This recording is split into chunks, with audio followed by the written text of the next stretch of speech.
I've been meaning to start some fruit vinegars for a while, and I even bought some fruit and they went bad in the fridge, so I was like, okay, I'm gonna actually lock in and do this. And then some fruit kind of fell in my lap. Someone gave me a cantaloupe. I ate that, and then I was like, oh, I'll just turn this into I'll start a fruit vinegar here. And then I ended up finding some wild pears, and then it kind of snowballed. So even though I'm in the middle of moving, I was like, okay, I'm gonna take all the fruit that's in the fridge because I needed to clean it out anyway. And I began some, like, the starters to some vinegars. Now, every time I go down a vinegar fruit rabbit hole and I'm testing the flavors that are going to develop, I always make a little pit stop at soda. So it takes, like maybe like a couple days just to make a fruit soda because you have to let it carbonate and whatnot. So I will be turning all of these into sodas. In this video, we're just kind of setting them up so I can demonstrate how I'm doing all that. So we have some wild pears here that I found locally in DC. It was actually growing from a pear tree that was planted by, I think, the city, and it's just like free use. You can just take them, like no one really cares. So I took some of these and I tested them a little earlier in the video, and they're not very sour. They're kind of sweet, but these are a little bit unripe. They're maybe like a week or so away from being like a little softer, but they're definitely not like unripe. So the sugars that are in the pear should come out very nicely. You can see with the cantaloupe, it's really foggy in there, and I tried to shine the light through it to show that there's a lot of yeast activity because the light isn't moving through it. It's kind of opaque. So yeah. So with the pears, I chopped up all the pears so that the permeation of the alcohol that's generated by the yeast will be able to break it down a little bit easier, and also it won't float because the pieces won't be large. And then I just eyeballed some sugar because in my past experiments I was doing 4% of the total weight and then adding more sugar every day, and that was just like too much work. So as long as you put at least 4% sugar, and I kind of eyeball it so that the volume of sugar is close to the amount of solid material that I'm putting in, and you're not gonna kill the yeast because you put too much sugar. It just doesn't happen. They're like crazy good at surviving in that kind of environment, and nothing else really is. There's a few things that can kind of colonize the top surface layer of the liquid because the sugar settles towards the bottom, but if you're mixing it daily, and you should, that shouldn't be an issue, especially if you're adding sugar daily, because then you're adding more acidity, feeding the yeast, and mixing it so that the top surface doesn't get disgusting. And I'll show you an example of that later. Now for this one, the kiwi, this one I knew this would be interesting because the skin of the kiwi is very weird, and I took out pretty much all of the kiwi skin, which that's where all the yeast is going to live. The yeast won't live on the outside, so I did fear that the kiwi wouldn't ferment quickly because there's no yeast to break everything down, but yeah, I'll show you later. So in that cup that I just showed a second ago was just a bunch of kiwi sugar that I made a ton, like over a year ago. I took a bunch of kiwis, put it with sugar, and I put so much sugar that it just turned into a brick and I couldn't use it. So I just added water to that today just to see if it would ferment or if it would rot or whatever. But yeah, we'll look at that another time. Now onto the cherries. The cherries, probably gonna be one of the easier ones because the pieces are small. There's a lot of skin there.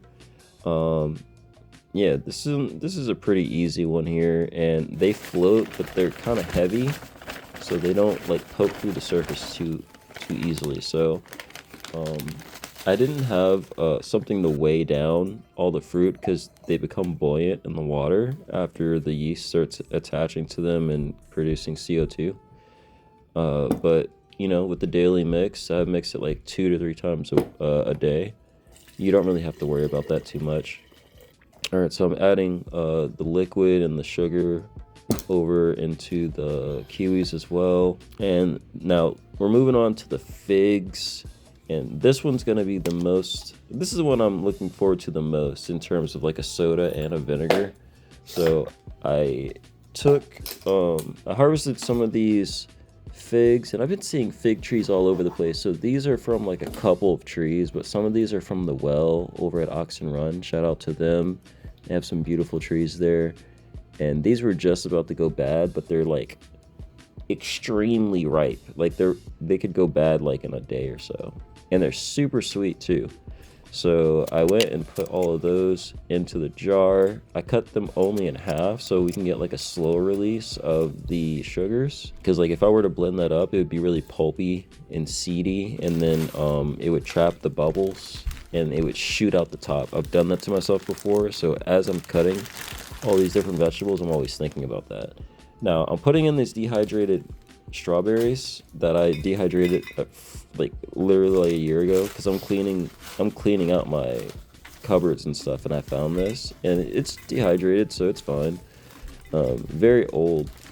And I'm just gonna put my sugar in. I actually ran out of brown sugar, and I ended up using this white sugar. And don't hate me, the yeast are gonna eat this up and convert it, so I'm not really eating that sugar really, but yeah, I don't like using the processed white sugar, but it is what it is. Use what you can. Use honey if you got it.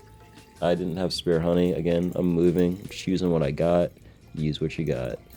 So this one, I'm really looking forward to this. This is gonna have some really interesting flavors, and those strawberries are gonna, I already knew they were gonna swell up and cause a bit of a problem later, and you'll see.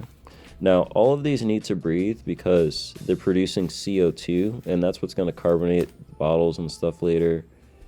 But until then, we want to make sure it can breathe. So I'm putting paper towels on top of these so they can breathe, but so nothing can like get in there as easily. And I'm just going to put a spare rubber band so that nothing can get in there. Because I'll tell you, like if you don't do this, you're gonna have bugs in there because it's not rotting fruit, but the fruit are being digested by microbes. So it's pretty much the same thing for like the fruit flies. So they will try to get in there, but as long as you have this covered, it'll be fine.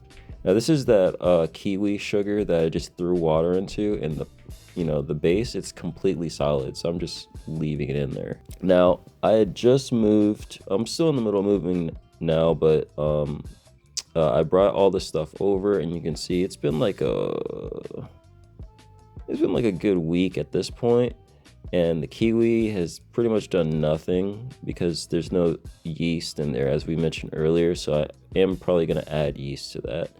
The cantaloupe is fine. That one was going before the video even began, so I already know that would be fine. The strawberry, you can see the strawberries have like bloated and they're like floating on the top, but they're totally fine. And I just give it a little mix like this. I put these metal lids on instead of the paper towels because I was moving. But those lids are not tightened down. They're just kind of sitting on top. So they're not sealed jars.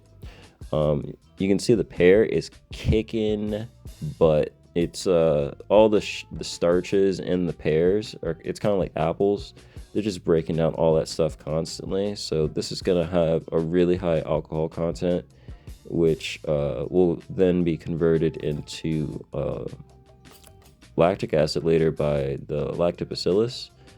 So yeah, that one might take a little while to break down all the sugar to get it there, but that one's probably gonna be really good. The cherry one is looking really good too. You can see there's a lot of activity in there. It almost looks like a red wine, and I'm sure it probably tastes like it at this point too.